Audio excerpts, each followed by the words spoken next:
So my first city was Antwerp in Belgium, and the city of Antwerp is very busy. Um, Constantly cars and trams and bikes all over the place. It's just a constant motion of people, and it's very old. Um, Belgium, in comparison to Holland, first of all, is very old. It's still cobblestone. It's still, you know, buildings that are out of brick. Right from you can still tell that these were buildings around in the early 1900s and or even older. And with castles, and it's just you just feel like you're walking down a scene in a history movie with the brick buildings and all the old signs and so it's just a special feeling in Belgium. And so Antwerp, again, is kind of a hot spot for a lot of immigrants. And so there's a lot of people kind of in that in-between stage trying to get out of their old country, trying to get into this new one. And so there's just a lot of variety of people. Antwerp is well known for their diamonds. It's kind of a diamond capital, and that's owned by the Jewish community. And the latter and towards, I want to say, like the eastern part of Antwerp is very Orthodox Jew. You're sitting on the tram leaving, the central station, and you're heading, towards Harmony, and where several members live, and you go under a tunnel, and then you come out, and then all you see is just these people walking around, and they all look exactly the same, with their top hats and the curls, and the women all look identical, and you just feel like you just entered a completely different world.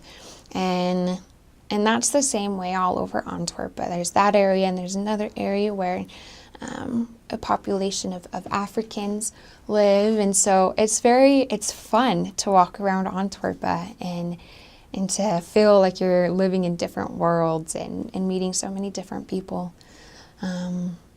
And so with that being my first city,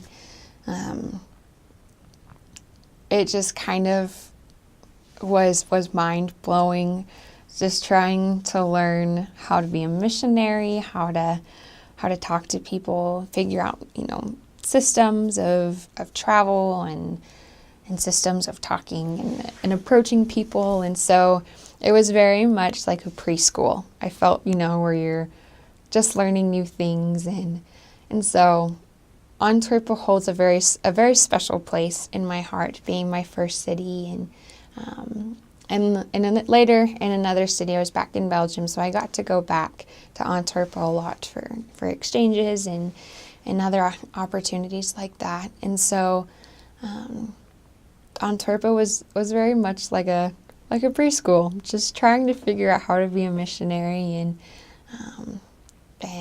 I've met some really incredible people in Antwerp, and who changed my life and who changed the course of my mission.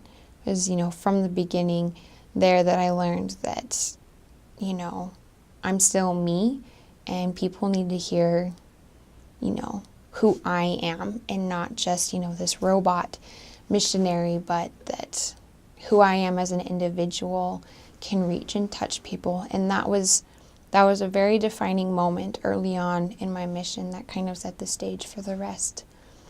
So then I went back down to Belgium after that, and I was very excited. I think Belgium is definitely my favorite country out of the two. I just love the feeling that is down there, and so Turnhout is another very small town. There's a giant square in the middle with the cathedral and then all the different shops in a square around it, And so, fun fact about Turnout is that's where the playing cards were invented. So there's a whole like playing card museum,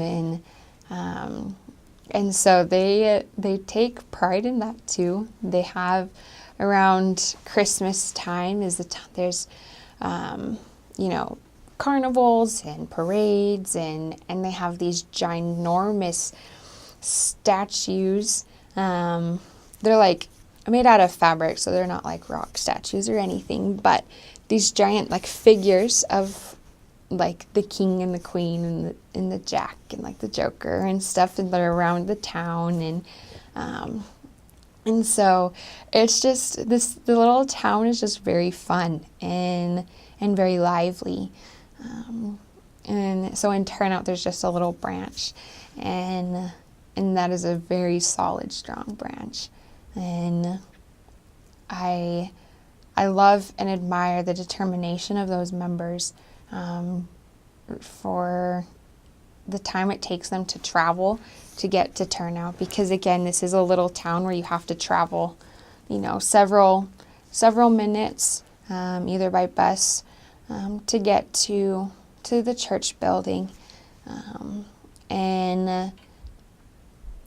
and so we had a lot of fun with all of our mini bus rides and our ways of having to travel.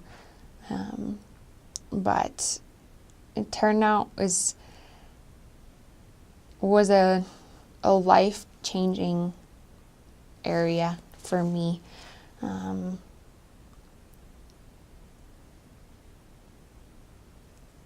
Was probably the hardest area for me personally. Every missionary hits this spot where they just question, and it's very personal. It's very different for each individual.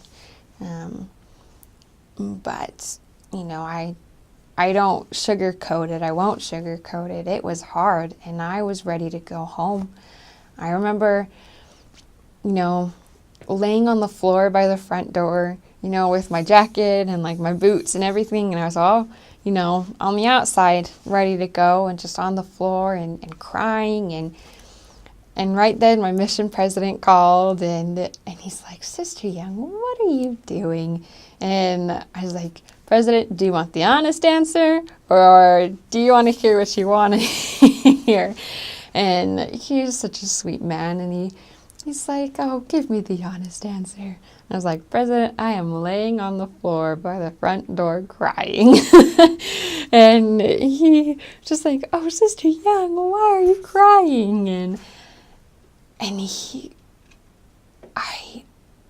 I just opened up to him and told him that I just didn't want to go out and work, that I, had all these feelings and was just struggling and just didn't know what to do. And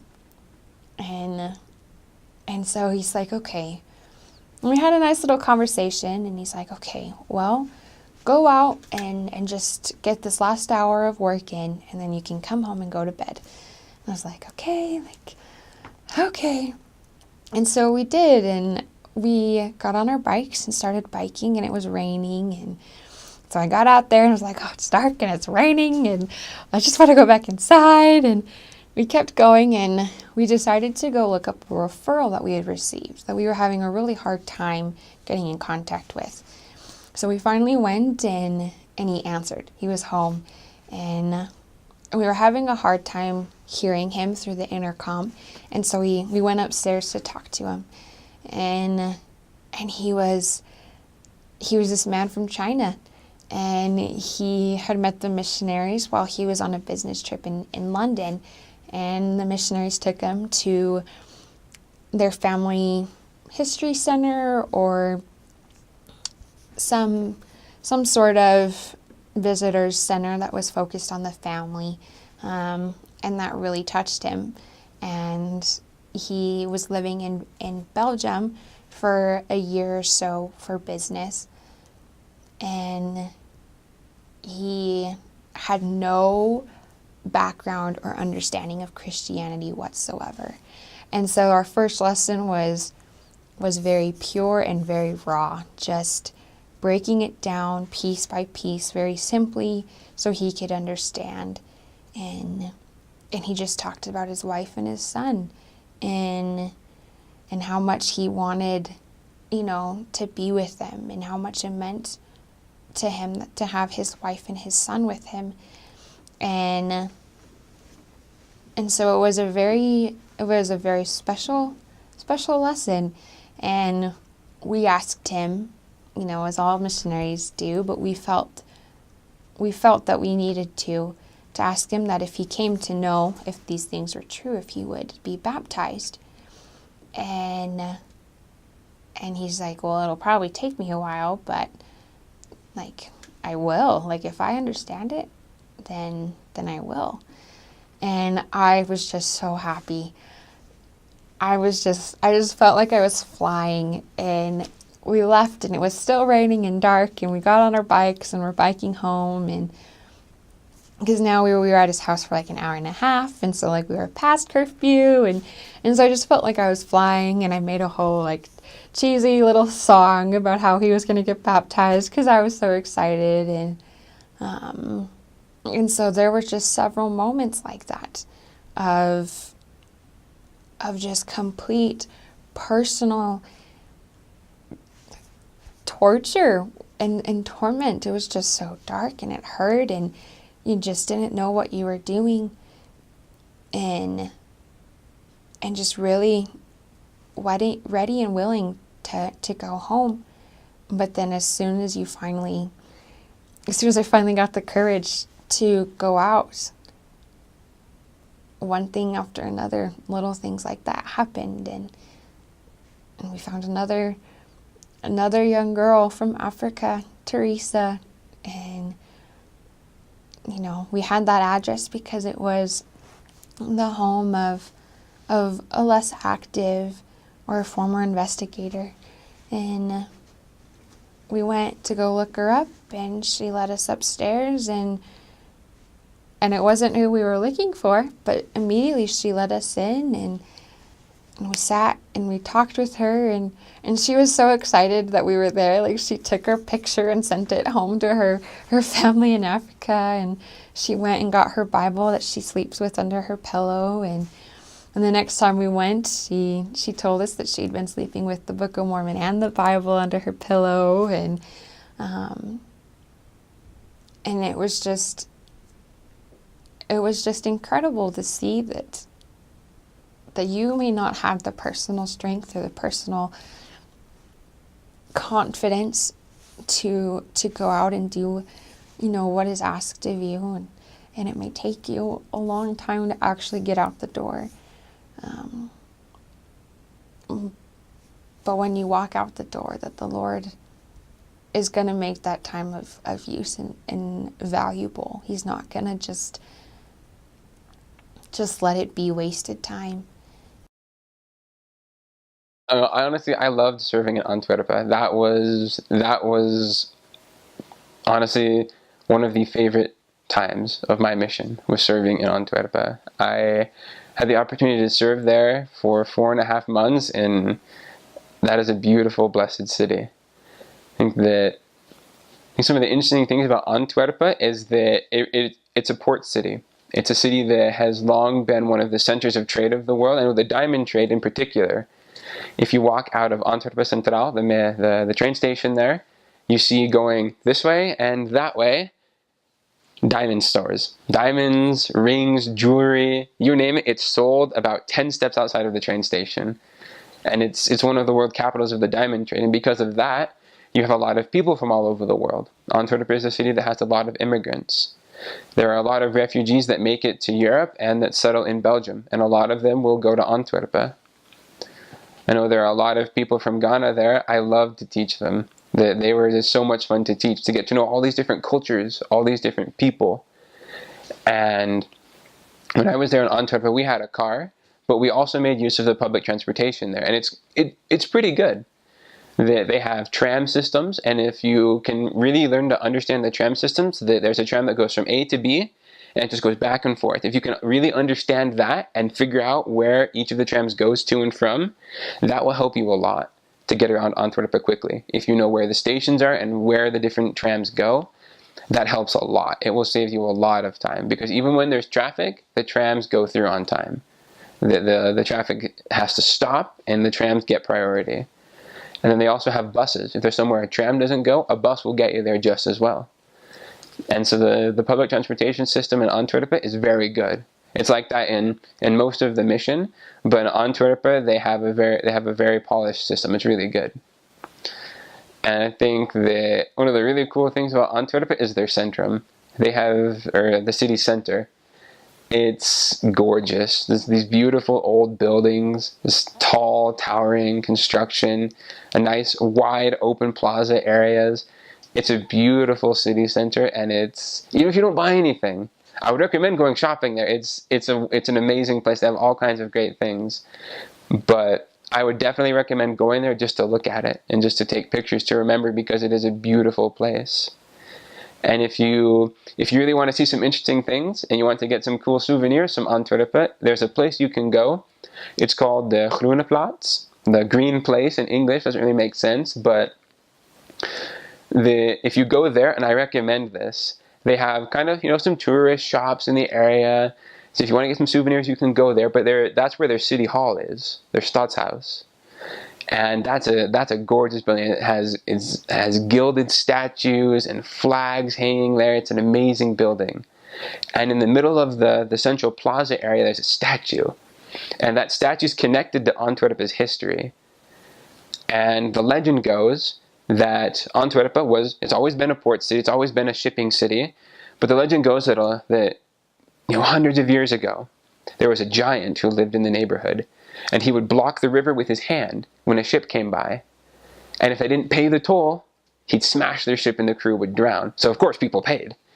But one day there was a young ship captain who thought that wasn't the right way to do things. He decided he would challenge the giant.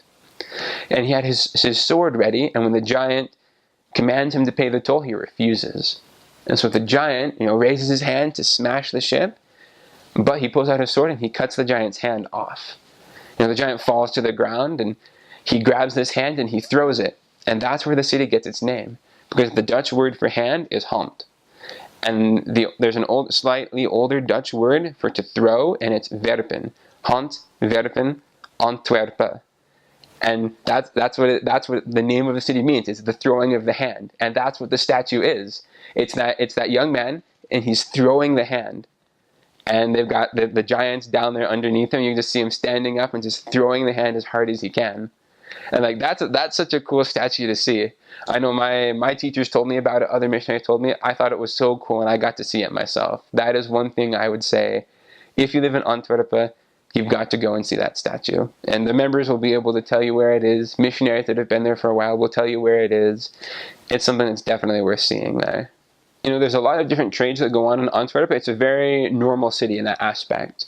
I think definitely the diamond trade, like I mentioned a little earlier, is very big in Antwerp. Jewelry and diamonds are always to find in Antwerp. Antwerp in general, it's a good place. There are places that you definitely need to be a little more careful about where you go late at night. But I think as long as you just are aware and you follow the instructions in the White Handbook for Missionaries, then you'll be just fine. Antwerp as a whole is not particularly plagued by any type of crime. You just have to, use your healthy understanding. You have to listen to the promptings of the Spirit, but it's not very hard to be safe in Antwerp. Not at all.